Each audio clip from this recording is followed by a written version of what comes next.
बरसात की हल्की फुहारों के बीच हम चारों दोस्त, मैं, समीर, रिया और करण कॉफी शॉप के एक कोने में बैठे थे।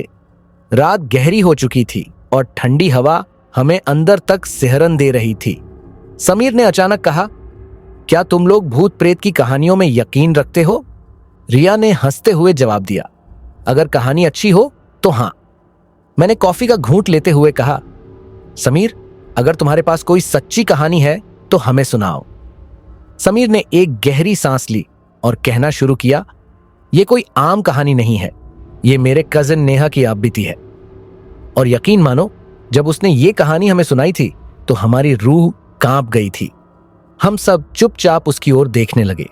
समीर ने कहना शुरू किया, नेहा एक आम लड़की थी, 22 साल की, कॉलेज खत्म करने के बाद कुछ पैसे कमाने के लिए पार्ट टाइम जॉब की तलाश में थी। एक दिन उसे एक अजीब लेकिन आकर्षक प्रस्ताव मिला। उसे एक अमीर परिवार के बच्चे की देखभाल के लिए बेबीसिटर की नौकरी ऑफर की गई थी। वेतन अच्छा था, लेकिन शर्त यह थी कि उसे बच्चे की देखभाल रात में करनी होगी। उसने ज्यादा सोचे बिना हां कर दी।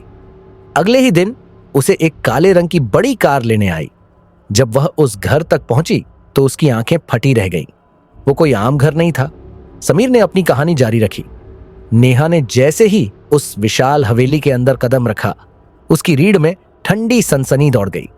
घर बाहर से जितना सुंदर और भव्य लग रहा था, अंदर से उतना ही अजीब और सुनसान महसूस हो रहा था।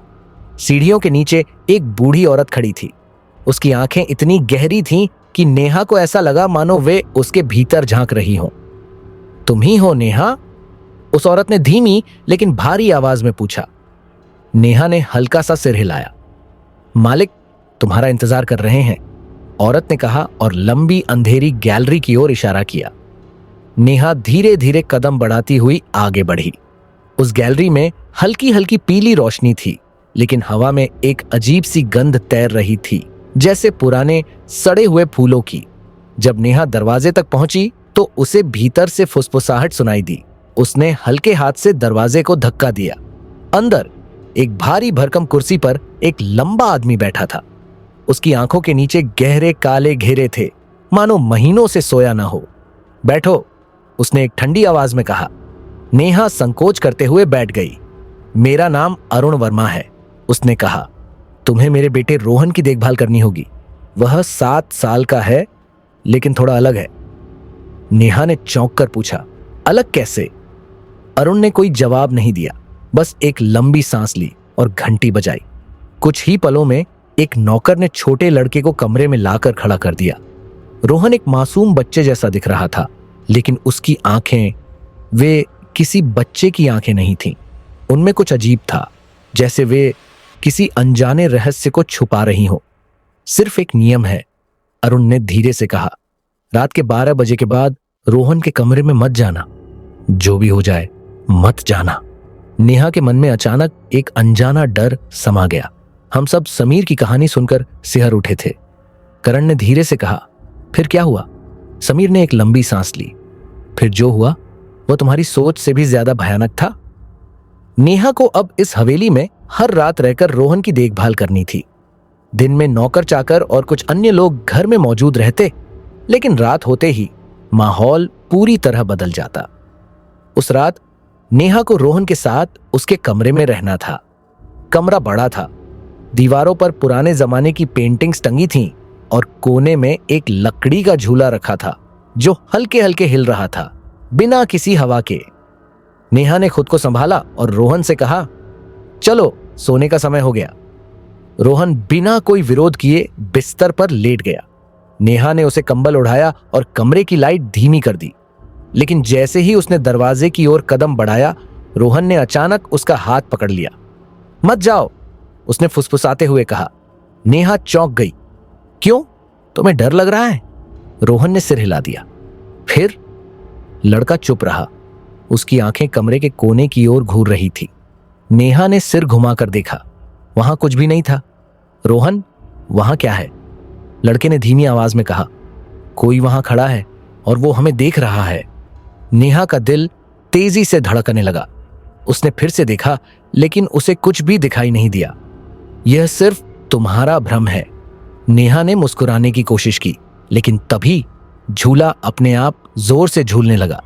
नेहा का शरीर सुन्न पड़ गया। रोहन ने उसकी ओर देखा और धीरे से कहा, अब यह शुरू हो चुका है। कॉफी शॉप में बैठे हम चारों दोस्तों की सांसें थम चुकी थी। रिया ने हकलाते हुए पूछा, फिर क्या हुआ? समीर ने गहरी सांस ली और कहा, इसके बाद जो हुआ उसे सुनने के लिए हिम्मत चाहिए। नेहा की आंखें झूले पर जमी थी, जो बिना किसी हवा के हिल रहा था। उसकी रीढ़ में ठंडक दौड़ गई।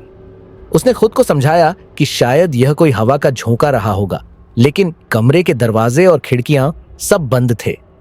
रोहन अब भी कोने की ओर देख रहा था। उसकी आंखों में डर था, लेकिन उसके चेहरे पर अजीब सी शांति थी, जैसे उसे इस सब की आदत हो। नेहा ने खुद को संभाला और रोहन को कसकर पकड़ लिया। कुछ नहीं है यहां रोहन, सो जाओ, उसने कहा। हालांकि खुद उसके हाथ कांप रहे थे, लेकिन तभी कमरे की लाइट झपकने लगी। नेहा ने महसूस किया कि कमरे का तापमान अचानक गिर गया है। वो यहीं है, रोहन ने फुसफुसाते हुए कहा। नेहा की हिम्मत जवाब देने लगी थी। उसने घबराकर कमरे की रोशनी पूरी तरह जलाने की कोशिश की, लेकिन बल्ब जलते ही फौरन फ्यूज हो गया। अब पूरा कमरा अंधेरे में डूब चुका था। सन्नाटे के बीच नेहा ने एक और डरावनी चीज नोटिस की। दरवाजे के नीचे से किसी के पैरों की परछाई दिखाई दे रही थी। कोई बाहर खड़ा था, लेकिन सवाल यह था कि कौन, क्योंकि इस वक्त इस हवेली में नेहा, रोहन और सिर्फ बूढ़ी नौकरानी ही थे, और वो औरत बहुत पहले ही अपने कमरे में जा चुकी थी। नेहा ने धीरे धीरे रोहन को खुद से चिपका लिया। कौन है वहां? उसने डरते डरते पूछा। कोई जवाब नहीं आया, लेकिन परछाई अब भी वहां थी, हिलती डुलती, सांस लेती। नेहा ने कांपते हुए रोहन को देखा। लड़का अब भी कोने की ओर घूर रहा था। उसकी आंखें बड़ी हो चुकी थीं, मानो वो कुछ ऐसा देख रहा हो जो नेहा नहीं देख पा रही थी। तभी दरवाजे के पीछे से खटखट की आवाज आई। ऐसा लगा जैसे कोई अंदर आने की कोशिश कर रहा हो। करण ने घबराई आवाज में कहा, फिर क्या हुआ? दरवाजा खुला? समीर ने धीरे से कहा, नहीं, लेकिन जो हुआ वो इससे भी डरावना था। दरवाजे के पीछे से आ रही खटखट की आवाज अब तेज होती जा रही थी, जैसे कोई जबरदस्ती अंदर आने की कोशिश कर रहा हो। नेहा के हाथ पैर ठंडे पड़ गए। रोहन अब भी कोने में घूर रहा था। उसका चेहरा भावहीन था। नेहा दीदी, उसने धीरे से कहा। नेहा ने कांपती आवाज में पूछा, क्या? अगर तुमने दरवाजा खोल दिया तो हम बच नहीं पाएंगे। यह सुनकर नेहा के पूरे शरीर में झुरझुरी दौड़ गई। दरवाजे के नीचे से दिखने वाली परछाई अब भी वहीं थी, लेकिन अजीब बात यह थी कि यह हिल ना रही थी। किसी इंसान की परछाई अगर हो तो वह सांस लेने या हल्की सी भी हरकत करने से हिलती है, लेकिन यह परछाई स्थिर थी, जैसे किसी दीवार पर पेंट कर दी गई हो। ठक ठक ठक। अब आवाज पहले से और तेज हो गई थी, लेकिन इस बार यह दरवाजे के हर तरफ से आ रही थी, मानो कोई अकेला नहीं बल्कि कई लोग दरवाजा पीट रहे हों। नेहा का दिमाग सुन्न पड़ चुका था। उसके दिल की धड़कन इतनी तेज हो गई कि उसे अपने कानों में सुनाई देने लगी। तभी रोहन ने उसकी कलाई पकड़ ली। उसकी उंगलियां बर्फ जैसी ठंडी थीं। मत खोलो, उसने फुसफुसाते हुए कहा। अगर खोलोगी तो वे अंदर आ जाएंगे। नेहा को समझ नहीं आ रहा था कि वे कौन हैं, लेकिन तभी दरवाजे के हैंडल ने खुद ब खुद घूमना शुरू कर दिया। नेहा ने बिना कुछ सोचे झपटकर दरवाजे की कुंडी पकड़ ली और उसे कसकर दबा लिया। हैंडल अब भी जोर से हिल रहा था, मानो किसी ने बाहर से पूरी ताकत से धक्का मार दिया हो, लेकिन नेहा ने अपनी पूरी ताकत लगा दी थी। अचानक सब कुछ शांत हो गया। दरवाजे के पीछे से आ रही आवाजें रुक गईं। परछाई गायब हो चुकी थी। कमरे का तापमान धीरे धीरे सामान्य होने लगा। नेहा कुछ पलों तक वहीं जमी रही। उसकी सांसें तेज चल रही थी। क्या था वो? उसने खुद से बुदबुदाया, लेकिन रोहन अब भी कुछ नहीं बोला। कुछ मिनटों तक सब कुछ सामान्य लगा, लेकिन जैसे ही नेहा ने पीछे मुड़कर देखा, उसके पैरों तले जमीन खिसक गई। रोहन अब बिस्तर पर नहीं था। वह कोने में खड़ा था और उसकी आंखें अब पूरी तरह काली हो चुकी थी। रिया ने हकलाते हुए पूछा, नेहा ने फिर क्या किया? समीर ने धीरे से कहा। उसने सोचा कि सबसे डरावनी चीज वो दरवाजे के पीछे थी, लेकिन असली डर अब शुरू होने वाला था। नेहा की आंखें चौड़ी हो गईं।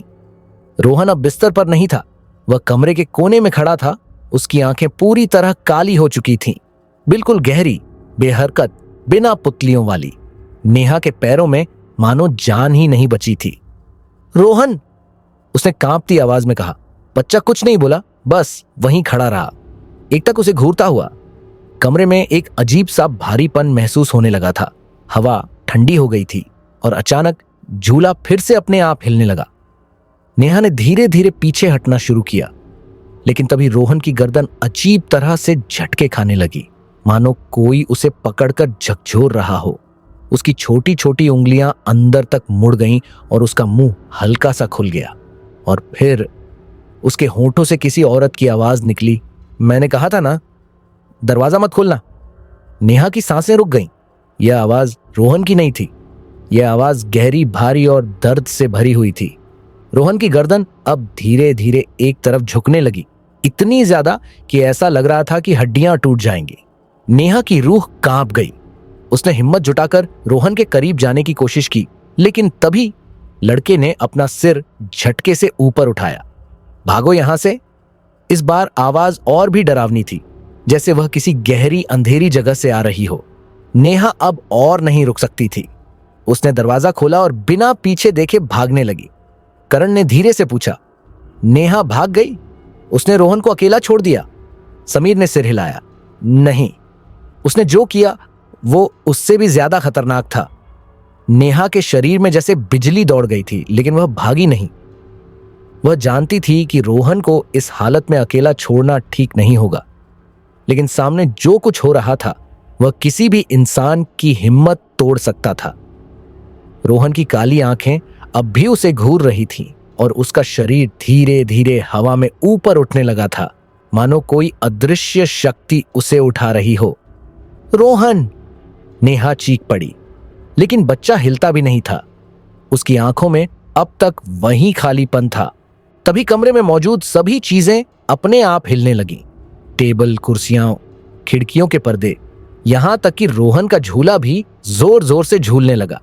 अचानक हवेली के अंदर कहीं दूर से किसी औरत की चीख सुनाई दी। नेहा के शरीर में सिहरन दौड़ गई। वह समझ नहीं पा रही थी कि यह सब क्या हो रहा है। रोहन के साथ ऐसा क्या था जो इसे बाकी बच्चों से अलग बना रहा था? लेकिन इससे पहले कि वह और कुछ सोच पाती, रोहन के मुंह से फिर वही भारी डरावनी आवाज निकली, अगर रुकी तो मर जाएगी। नेहा का धैर्य अब टूट चुका था। वह दौड़कर रोहन के पास पहुंची और उसे पकड़ने की कोशिश की, लेकिन तभी कमरे की सारी लाइट्स बुझ गईं। चारों तरफ गहरा अंधेरा छा गया। नेहा को कुछ भी दिखाई नहीं दे रहा था, लेकिन वह महसूस कर सकती थी कि कोई चीज वहां थी। ठंडी हवा अब उसके कानों के पास सरसराने लगी थी और तभी उसे किसी के फुसफुसाने की आवाज सुनाई दी, तुमने गलती कर दी, ये हवेली अब तुम्हें जाने नहीं देगी। नेहा का दिमाग सुन्न पड़ गया। वह समझ गई थी कि इस हवेली में कुछ बहुत बड़ा और खतरनाक रहस्य छुपा है, लेकिन सवाल यह था, वह इसे जान पाएगी या यह हवेली उसे जिंदा नहीं छोड़ेगी। मैंने कांपती आवाज में पूछा, फिर क्या हुआ समीर? समीर ने हमें देखा और धीरे से कहा, इसके बाद जो हुआ वह किसी भी इंसान के लिए सहना नामुमकिन था। कमरे में अब घना अंधकार था। नेहा ने महसूस किया कि उसकी सांसें तेज हो रही थीं, लेकिन सबसे डरावनी बात यह थी कि उसे अपने ठीक पीछे किसी की मौजूदगी महसूस हो रही थी। उसका दिल जोर जोर से धड़कने लगा। रोहन अब भी हवा में झूल रहा था, लेकिन अब उसकी गर्दन एक अजीब से कोण पर झुकी हुई थी। ऐसा लग रहा था जैसे वह किसी और शक्ति के नियंत्रण में हो। नेहा! वही भारी डरावनी आवाज फिर से गूंजी। नेहा ने झटके से पीछे देखा, लेकिन वहां कोई नहीं था। अचानक किसी ने उसकी कलाई को कसकर पकड़ लिया। उसका शरीर बर्फ की तरह ठंडा हो गया। वह जोर से चीख पड़ी और झटके से अपना हाथ छुड़ाने की कोशिश की, लेकिन जिस चीज ने उसे पकड़ा था उसकी पकड़ किसी लोहे के पंजे जैसी मजबूत थी। अचानक दरवाजे के पीछे से जोरदार धमाके की आवाज आई, जैसे किसी ने उसे बाहर से जोर से धक्का मारा हो, और फिर दरवाजा खुद ब खुद बंद हो गया। अब नेहा पूरी तरह से इस कमरे में कैद हो चुकी थी। कॉफी शॉप में खामोशी छा गई थी। हम सब एक दूसरे की ओर देख रहे थे। किसी को समझ नहीं आ रहा था कि आगे क्या होगा। नेहा अब उस कमरे में फंस चुकी थी? करण ने धीरे से पूछा। समीर ने सिर हिलाया। हां, और अब उसे समझ आ चुका था कि यह हवेली एक साधारण जगह नहीं है। यहां कुछ बहुत पुराना और बहुत खतरनाक छुपा हुआ है। कमरा घने अंधेरे में डूब चुका था।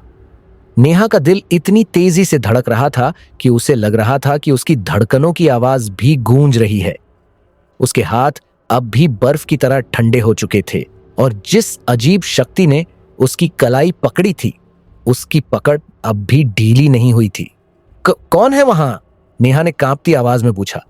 कोई जवाब नहीं आया, लेकिन तभी उसके कानों के पास से ठंडी हवा का एक झोंका गुजरा। ऐसा लगा जैसे कोई उसके कान में फुसफुसा रहा हो। जो दिखता है वो होता नहीं। नेहा की रीढ़ में झुरझुरी दौड़ गई। अचानक कमरे में हल्की रोशनी फैलने लगी, जैसे किसी ने धीमे धीमे मोमबत्तियां जलाई हों। और फिर नेहा ने जो देखा, उसकी रूह कांप गई। रोहन अब भी हवा में झूल रहा था, लेकिन अब उसके पीछे कई परछाइयां दिखाई दे रही थीं। कुछ लंबी, कुछ झुकी हुई, कुछ बिना सिर की और कुछ इतनी पतली कि लग रहा था जैसे कोई कंकाल खड़ा हो। परछाइयां धीरे धीरे नेहा की तरफ बढ़ रही थी। नहीं, नेहा ने पीछे हटने की कोशिश की, लेकिन उसके पैर जमीन से ऐसे चिपक गए थे जैसे किसी ने उन्हें जंजीरों से बांध दिया हो। तभी एक परछाई झुककर रोहन के ठीक पास आ गई। अब पहली बार नेहा ने महसूस किया कि रोहन अब रोहन नहीं रहा था। उसकी गर्दन एक अजीब से कोण पर लटकी हुई थी। उसके होठों पर हल्की मुस्कान थी, लेकिन वह मुस्कान इंसानों जैसी नहीं थी। वह कुछ अलग ही थी, ठंडी और निर्जीव। तभी रोहन के होंठ हिले और उसने कहा, नेहा दीदी, अब तुम भी हमारे साथ रहोगी। कॉफी शॉप में बैठी रिया का हाथ कॉफी के कप से फिसल गया। नहीं, नेहा वहां फंस गई, उसने घबरा कर पूछा। समीर ने हल्की मुस्कान दी। फंस गई, या फिर कहो अब वह भी उसी खेल का हिस्सा बन चुकी थी। करण की सांसें तेज हो गई थीं। मतलब? समीर ने धीरे से कहा। मतलब यह कि अब नेहा कभी इस हवेली से बाहर नहीं निकल सकती थी, कम से कम जिंदा तो नहीं। नेहा की आंखें चौड़ी हो गईं। उसके सामने हवा में लटका रोहन अब भी मुस्कुरा रहा था, लेकिन उसकी मुस्कान में एक अजीब सा डरावना खालीपन था, जैसे उसके भीतर कुछ भी बचा ना हो। कमरे में मौजूद परछाइयां अब और भी नजदीक आ गई थी। नेहा को अपने पूरे शरीर में एक अजीब सा भारीपन महसूस हुआ, जैसे कोई उसे जमीन में धकेल रहा हो। उसके कानों में किसी औरत की धीमी हंसी गूंज उठी। अब तुम भी हमारे साथ रहोगी। आवाज उस चारों तरफ से आ रही थी, लेकिन नेहा को कोई नजर नहीं आ रहा था। नहीं। नेहा ने खुद को संभालने की कोशिश की, लेकिन तभी हवा में लटके रोहन की गर्दन अचानक कट-कट की आवाज के साथ एक तरफ झुक गई, असामान्य रूप से। अब तुम हमारी हो, नेहा दीदी। उसके ये शब्द सुनते ही कमरे में जोर की हवा चलने लगी। सारे फर्नीचर जोर जोर से हिलने लगे और नेहा को लगा कि अब कुछ बहुत बुरा होने वाला है। अचानक कमरे का दरवाजा अपने आप खुल गया, लेकिन बाहर जो दिख रहा था वह बिल्कुल भी सामान्य नहीं था। नेहा ने जब बाहर झांका तो उसे वही पुराना गलियारा नजर नहीं आया, बल्कि एक गहरा अंतहीन अंधेरा दिखा, जैसे दरवाजे के उस पार कोई दूसरी दुनिया हो। उसके पैरों के नीचे की जमीन जैसे गायब हो रही थी। उसने पूरी ताकत से खुद को खींचने की कोशिश की, लेकिन उसके हाथ पैर जैसे बंधे हुए थे। अब उसे समझ में आ रहा था, यह कोई साधारण हवेली नहीं थी, यह मौत का दरवाजा थी। और अब दरवाजा उसके लिए खुल चुका था। दरवाजे के उस पार का अंधेरा अब और भी गहरा हो चुका था, मानो वह किसी दूसरी दुनिया का द्वार हो। नेहा पूरी ताकत से पीछे हटने की कोशिश कर रही थी, लेकिन कोई अदृश्य शक्ति उसे खींच रही थी। उसकी उंगलियां फर्श पर रगड़ खा रही थीं, लेकिन पकड़ बनाने में नाकाम हो रही थी। नहीं, मुझे जाने दो, नेहा चीख पड़ी, लेकिन हवेली अब अपनी मर्जी से खेल रही थी। तभी हवा में लटका रोहन धीरे धीरे दरवाजे के उस काले गड्ढे में खिसकने लगा। उसकी गर्दन अब भी टेढ़ी थी, उसकी काली आंखें सीधे नेहा को घूर रही थीं। और तभी रोहन की आवाज फिर से आई, लेकिन इस बार वह मासूम रोहन की आवाज थी। नेहा दीदी प्लीज मुझे बचा लो। नेहा के पूरे शरीर में एक झटका सा लगा। रोहन, अब वह समझ चुकी थी कि वह इस समय किसी भयानक शक्ति से खेल रही थी। दरवाजा अब धीरे धीरे और चौड़ा होता जा रहा था। अंधेरा पूरे कमरे में फैलने लगा था और अब नेहा को लगने लगा था कि अगर उसने इस वक्त कोई कदम नहीं उठाया तो वह हमेशा के लिए इस हवेली का हिस्सा बन जाएगी। लेकिन वह क्या करे? उसने चारों ओर नजर दौड़ाई। कमरे में अब सब कुछ अस्त व्यस्त हो चुका था। तभी उसे अचानक याद आया, मां हमेशा कहती थी जब अंधेरा गहराने लगे तो रोशनी की ओर भागो। रोशनी, लेकिन यहां रोशनी कहां थी? वह बुरी तरह फंस चुकी थी। लेकिन तभी उसकी नजर दीवार पर टंगी पुरानी तस्वीर पर पड़ी। यह वही तस्वीर थी जो उसने पहली बार हवेली में आते ही देखी थी, जिसमें एक औरत गोद में बच्चे को लिए बैठी थी। और सबसे अजीब बात यह थी कि उस बच्चे का चेहरा रोहन से मिलता था। नेहा को एक झटका लगा। ये कौन है? क्या इस औरत का रोहन से कोई रिश्ता है? उसने बिना सोचे समझे तस्वीर उतारी और देखा तस्वीर के पीछे कुछ लिखा हुआ था, जिसने मुझे छीन लिया उसे मैं वापस नहीं जाने दूंगी। नेहा को अब समझ में आने लगा था कि यह सिर्फ कोई भूतहा हवेली नहीं थी। यहां कोई था जो रोहन को कभी भी छोड़ने वाला नहीं था। लेकिन इससे पहले कि वह कुछ और सोच पाती, किसी ने उसका हाथ पकड़ लिया। यह वही अदृश्य शक्ति थी और अब वह उसे घसीटकर दरवाजे के अंदर ले जा रही थी।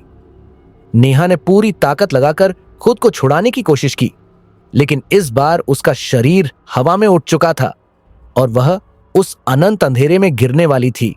और तभी कमरे में एक जोरदार धमाका हुआ। सब कुछ हिल गया। हवेली की खिड़कियां एक झटके से खुल गईं और नेहा को लगा जैसे पूरा घर कांप उठा हो। नेहा ने झट से अपनी आंखें बंद कर लीं और फिर सब कुछ शांत हो गया। हवेली में अचानक सब कुछ शांत हो गया। नेहा की सांसें अभी भी तेज थीं। उसकी आंखें अब भी दरवाजे के उस गहरे अंधेरे को घूर रही थी, लेकिन वह अब उसे खींच नहीं रहा था। कमरे की ठंडी हवा अब भी उसके चारों ओर घूम रही थी, मगर अब ऐसा लग रहा था जैसे वह उसे चेतावनी दे रही हो, धमका नहीं रही हो। नेहा ने हिम्मत जुटाकर दीवार पर टंगी पुरानी तस्वीर को दोबारा देखा। जिसने मुझे छीन लिया उसे मैं वापस नहीं जाने दूंगी। इन शब्दों का मतलब क्या था? तभी उसने कुछ ऐसा देखा जिससे उसकी धड़कन रुक गई। उस तस्वीर में बैठी औरत के चेहरे पर धीरे धीरे हल्की दरारें पड़ने लगीं और फिर नेहा ने अपनी आंखों के सामने कुछ ऐसा देखा जिसे देखना शायद किसी इंसान के लिए मुमकिन नहीं था। तस्वीर में मौजूद औरत का चेहरा धीरे धीरे बदलने लगा। पहले उसकी आंखें काली पड़ गईं, फिर उसकी मुस्कान चौड़ी होती चली गई और फिर अचानक उसकी खाल सड़ने लगी और फिर उसने अपनी आंखें खोली। तस्वीर में मौजूद औरत अब नेहा को घूर रही थी। नेहा के पूरे शरीर में झुरझुरी दौड़ गई। तू चली जा यहां से, एक धीमी डरावनी आवाज गूंजी। नेहा घबरा कर पीछे हटी, लेकिन तभी उसने महसूस किया कि कमरे का तापमान अचानक गिर चुका था। पीछे मुड़कर देखा तो पाया कि रोहन अब भी हवा में लटका था, लेकिन अब उसकी आंखों में कुछ था, एक गहरी गहरी बेबसी। दीदी, रोहन ने धीमी आवाज में कहा। नेहा के हाथ पैर ठंडे हो गए। रोहन, तुम ठीक हो? उसने कांपते हुए पूछा, लेकिन रोहन ने कोई जवाब नहीं दिया। इसके बजाय उसकी आंखों से आंसू बहने लगे। मुझे यहां से ले चलो प्लीज। नेहा को एक झटका लगा। अब पहली बार उसे एहसास हुआ कि रोहन सिर्फ एक साधारण बच्चा नहीं था, वह इस हवेली की कैद में था। लेकिन उसे कौन कैद किए हुए था? क्या यह तस्वीर वाली औरत, क्या यह हवेली खुद, या फिर कुछ और? नेहा को अब यहां ज्यादा देर रुकना खतरनाक लग रहा था। उसने फौरन रोहन की तरफ कदम बढ़ाए, लेकिन तभी कमरे का दरवाजा फिर से बंद हो गया और फिर एक जोरदार गूंजती हुई हंसी हवेली के हर कोने में फैल गई। अब कोई भी यहां से बाहर नहीं जाएगा। कमरे में फैली हंसी अब गूंज बनकर पूरे घर में फैल रही थी। दीवारें कांप रही थीं, खिड़कियों के शीशे खुद ब खुद चटकने लगे थे और हवा में एक अजीब सी सड़ांध भर गई थी, जैसे किसी चीज की मौत के बाद उसकी दुर्गंध चारों ओर फैल रही हो। नेहा ने जोर से दरवाजा खोलने की कोशिश की, लेकिन यह अब जिंदा दरवाजा बन चुका था, खुद ही सांस ले रहा था। उसका दिल अब बुरी तरह धड़क रहा था। पीछे मुड़ते ही उसकी आंखें रोहन से टकराईं। वह अब भी हवा में झूल रहा था, लेकिन अब उसकी आंखों में अजीब सी चमक थी। नेहा दीदी, यह हवेली मुझे कभी नहीं छोड़ने देगी। नहीं, ऐसा मत कहो। नेहा लगभग रो पड़ी। रोहन ने धीरे से अपना सिर हिलाया। यह जो भी है, यह हमें बस एक खेल का मोहरा बना रहा है। यह हमें डराता है ताकि हम इसे और ताकत दे सकें। क्या? नेहा ने हैरानी से पूछा। रोहन ने धीरे धीरे अपना हाथ उठाया और सामने की दीवार की तरफ इशारा किया। नेहा ने दीवार की ओर देखा और उसकी आंखें फटी रह गईं। वहां कुछ लिखा था, खून से। जो डर गया वह मर गया। नेहा के शरीर में सिहरन दौड़ गई। अब उसे एहसास हो रहा था कि यह जगह सिर्फ एक भूतिया हवेली नहीं थी, यह एक जाल थी। जो भी यहां डर जाता था वह इस हवेली का हिस्सा बन जाता था। नेहा को अब रोहन को बचाने के लिए हिम्मत जुटानी थी। लेकिन तभी कमरे में अचानक भयानक ठंड बढ़ गई। उसने महसूस किया कि कोई उसके पीछे खड़ा था। सांसें जोर से चलने लगीं। उसकी गर्दन धीरे धीरे जकड़ने लगी, जैसे किसी ने अपने ठंडे हाथों से उसे पकड़ लिया हो। फिर वह आवाज आई, धीमी मगर भयानक, भागने की कोशिश मत कर, अब तू भी हमारी है। नेहा के मुंह से चीख निकल गई। अचानक कमरे की सारी मोमबत्तियां एक साथ बुझ गईं। अब सिर्फ अंधेरा था, अब सिर्फ मौत थी। कमरे में घना अंधकार छा चुका था। नेहा ने अपनी सांसों को काबू में करने की कोशिश की, लेकिन पीछे खड़ा कोई अब भी उसकी गर्दन को जकड़े हुए था। ठंडे बेजान हाथों की पकड़ अब और भी मजबूत होती जा रही थी। अब तू भी हमारी है, वह भयानक आवाज उसके कानों में गूंज रही थी। नेहा ने पूरी ताकत से खुद को छुड़ाने की कोशिश की, लेकिन उसके शरीर ने जैसे उसका साथ देना बंद कर दिया था। तभी दीदी, रोहन की चीख नेहा के कानों में पड़ी और फिर अचानक सब कुछ बिल्कुल शांत हो गया। हवा रुक गई, हवेली की आवाजें थम गई। नेहा ने धीरे से अपनी आंखें खोलीं और देखा वह अब भी उसी कमरे में थी, लेकिन अब रोहन वहां नहीं था। रोहन! नेहा घबराकर इधर उधर देखने लगी। कमरा अब पहले से भी ज्यादा खाली लग रहा था, जैसे यहां कभी कुछ था ही नहीं। दरवाजे पर खून से लिखी इबारत अब मिट चुकी थी। जो डर गया वह मर गया। अब नेहा को समझ में आ रहा था कि यह हवेली डर से खेल रही थी। जो जितना ज्यादा डरता था वह उतना ही इसका हिस्सा बनता जाता था। नहीं, मैं डरूंगी नहीं, नेहा ने खुद को समझाया।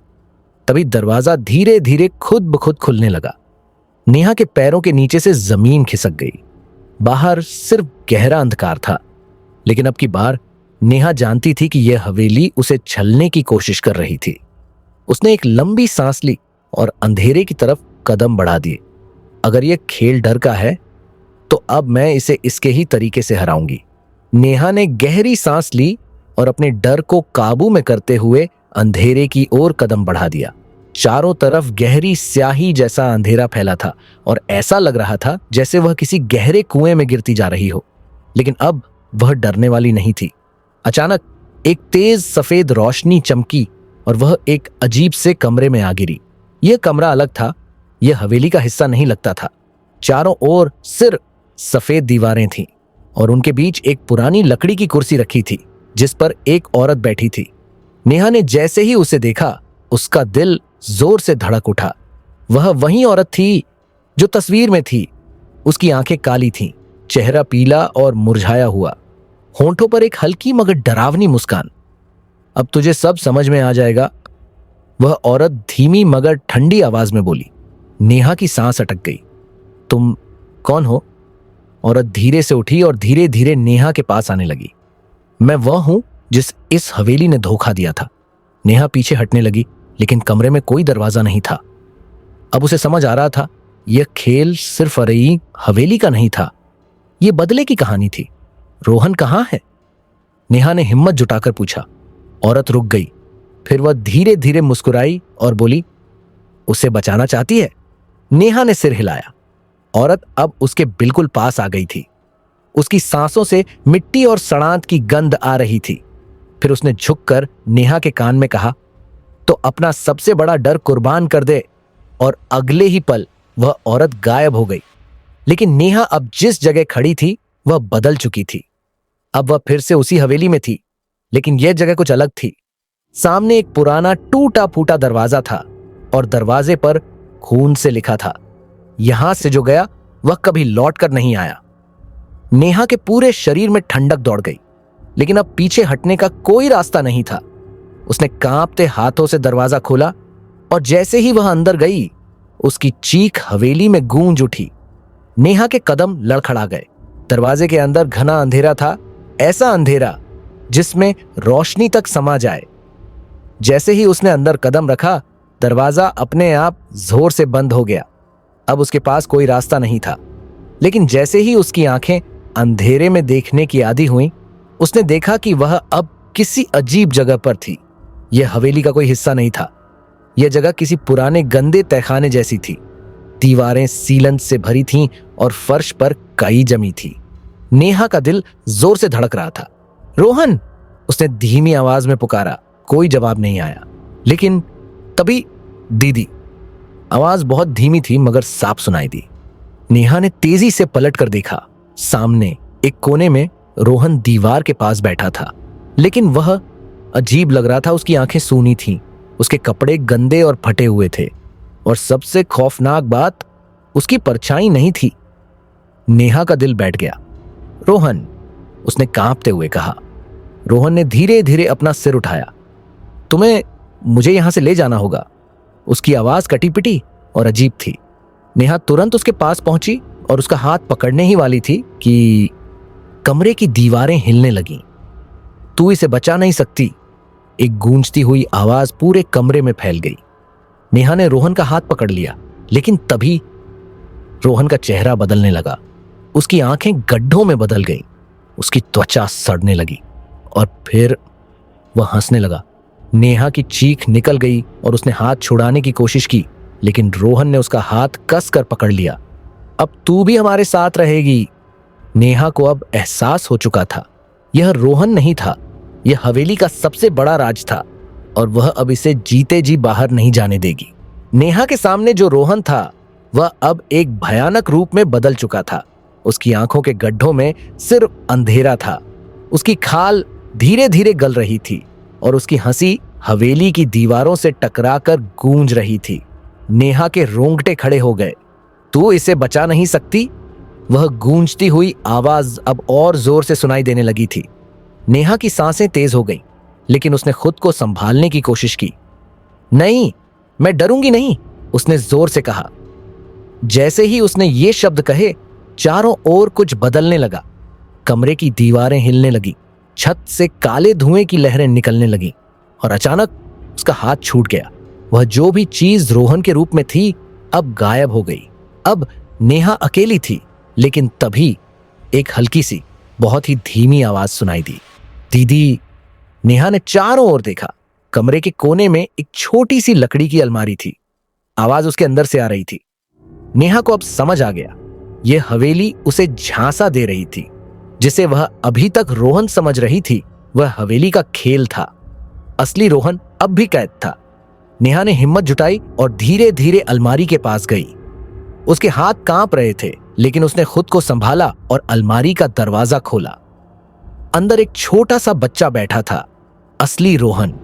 वह कांप रहा था, उसकी आंखों में आंसू थे और वह बहुत कमजोर लग रहा था। दीदी, मुझे बचा लो। नेहा की आंखों में भी आंसू आ गए। डरो मत, मैं यहीं हूं।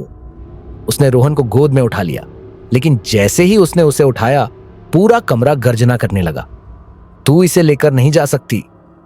वह भयानक आवाज अब इतनी तेज थी कि पूरी हवेली थर्रा उठी। नेहा ने रोहन को कसकर पकड़ लिया। अब उसे पता था कि अगर वह यहां से भाग नहीं पाई, तो यह हवेली उसे कभी जाने नहीं देगी। नेहा ने रोहन को अपनी गोद में कसकर पकड़ रखा था। वे अब किसी भी कीमत पर उसे यहां से बचाकर ले जाना चाहती थी, लेकिन हवेली ने अपने दरवाजे बंद कर लिए थे। तू इसे लेकर नहीं जा सकती। वह गूंजती हुई आवाज पूरे तहखाने में फैल गई। दीवारें तेजी से हिलने लगी, जैसे किसी भूकंप का असर हो। छत से काले धुएं की लहरें लहराने लगीं और फर्श पर दरारें पड़ने लगीं। हवेली अब जिंदा हो चुकी थी। नेहा ने जल्दी से चारों तरफ देखा। उसे बाहर निकलने का कोई रास्ता खोजना था, लेकिन तभी फर्श अचानक नीचे से गायब होने लगा। नेहा और रोहन अब एक अंधेरे गड्ढे में गिरने वाले थे। नहीं, नेहा ने जोर से चिल्लाते हुए रोहन को अपनी गोद में और कस लिया। गड्ढे के नीचे से भयानक चीखें आ रही थीं, जैसे सैकड़ों आत्माएं किसी को अपने पास खींचने के लिए तड़प रही हों। दीदी! रोहन डर के मारे और कसकर उससे लिपट गया। नेहा को अब कुछ करना था। उसने अपने चारों ओर देखा और तभी एक दरवाजा दिखा। यह लकड़ी का था, पुराना और टूटा हुआ, लेकिन यह शायद उनका एकमात्र रास्ता था। रोहन, हमें दौड़ना होगा। जैसे ही फर्श पूरी तरह टूटने लगा, नेहा ने अपनी आखिरी ताकत लगाई और रोहन को उठाकर दरवाजे की ओर भागी। लेकिन जैसे ही वे दरवाजे के करीब पहुंचे, कुछ भयानक उनके रास्ते में आ गया।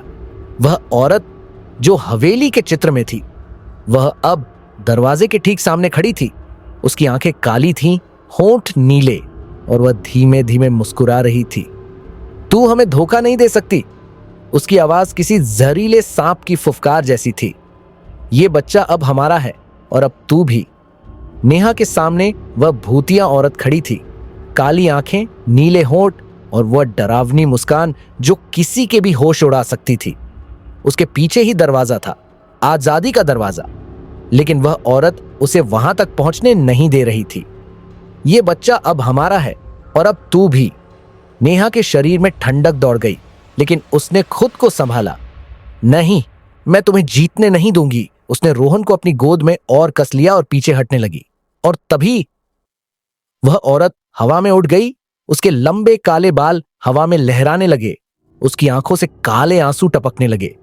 तू भी हमारे जैसी बन जाएगी। और अचानक नेहा को कुछ याद आया। वह तस्वीर, जिस तस्वीर में यह औरत थी, उसमें कुछ अजीब सा लिखा था। जो डर से भागा वह मरा, जो डर से लड़ा वह बचा। अब नेहा को समझ में आ गया था, इस हवेली का नियम डर था। जो डर गया वह हवेली का हिस्सा बन गया, लेकिन जो लड़ा वह बच गया। अब नेहा के पास एक ही रास्ता था। अगर मुझे बचना है तो मुझे डर पर काबू पाना होगा। उसने गहरी सांस ली और अपनी पूरी ताकत से उस औरत की आंखों में देखा।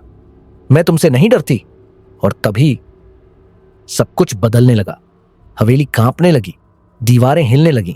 उस औरत की चीख गूंज उठी, इतनी भयानक कि हवेली की छत तक हिल गई। नहीं, ये नहीं हो सकता। उसका शरीर काले धुएं में बदलने लगा। उसका चेहरा विकृत हो गया। नेहा ने डर पर काबू पा लिया था। अब हवेली का जादू टूट रहा था। दरवाजा खुद ब खुद खुल गया। नेहा ने बिना वक्त गंवाए रोहन को उठाया और दौड़ पड़ी। भूतिया औरत अब मिट रही थी। हवेली अब बिखर रही थी। नेहा ने रोहन को अपनी बाहों में कसकर पकड़ रखा था और पूरी ताकत से दरवाजे की ओर भागी। हवेली अब बिखर रही थी। छत से लकड़ियां गिर रही थी, दीवारों में दरारें पड़ चुकी थीं और फर्श के नीचे एक अंधेरा कुआं बनता जा रहा था, जिसमें से भयानक चीखें गूंज रही थी। दीदी, जल्दी! रोहन डर से रो पड़ा।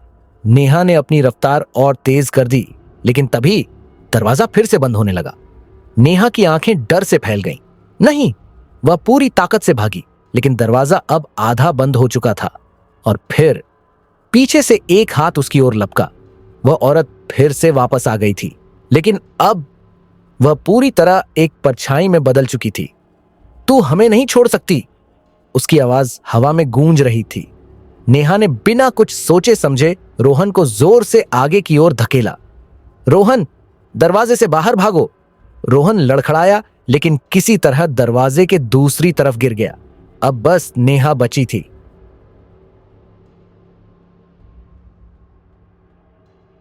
लेकिन वह औरत अब उसकी कमर तक पहुंच चुकी थी। अब तू हमारी हो चुकी है। नेहा ने दर्द से चीखते हुए पूरी ताकत लगाई और खुद को खींचने की कोशिश की, लेकिन उसकी पकड़ मजबूत थी। मैं हार नहीं मानूंगी। नेहा ने जोर से हाथ झटका और जैसे ही उसका दूसरा पैर दरवाजे के बाहर आया, दरवाजा जोर से बंद हो गया। नेहा ने आंखें खोली और देखा वह हवेली के बाहर थी। उसकी सांसें तेज चल रही थी। रोहन उसके पास बैठा था, रो रहा था। सब कुछ सामान्य लग रहा था। कोई हवेली नहीं थी, कोई भूत नहीं था, बस एक पुराना टूटा फूटा खंडहर खड़ा था। क्या यह सब सच था? नेहा ने खुद से पूछा। रोहन ने उसकी ओर देखा और बोला, दीदी, हमें यहां से चलना चाहिए। नेहा ने उसकी बात मानी और वे दोनों वहां से निकल गए। लेकिन जैसे ही नेहा ने पीछे मुड़कर देखा, उसके रोंगटे खड़े हो गए। खंडहर की टूटी खिड़की से वही औरत उन्हें देख रही थी और उसकी काली आंखें अब भी जल रही थीं। कॉफी शॉप में गहरी चुप्पी थी। रिया, करण और बाकी सबके चेहरों पर डर साफ झलक रहा था। रिया ने धीरे से पूछा, क्या नेहा और रोहन सच में बच गए?